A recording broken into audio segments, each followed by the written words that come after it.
Lovebird na lang yung kulang guys. Lovebird na lang ang kulang natin.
yung tsura niya guys, hindi pa tapos.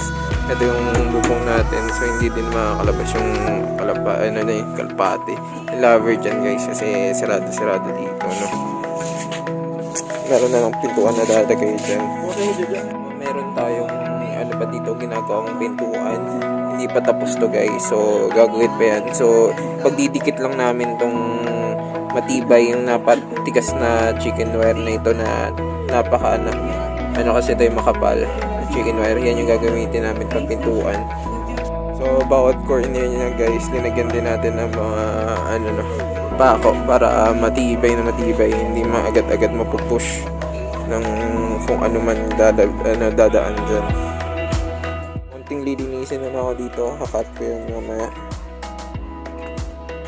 So may tatanggalin ako ng mga drums dyan guys, dyan ko ilalagay yung ating cage, no? Marami pa akong lilipitin, tatransfer natin dyan mamaya. So tinatanggal ko muna yung tubig ng drum na yan, ewan ko natawag dyan. Yung laman ng mga gapi at janitor fish, may alaga kami ng gapi, pastime lang.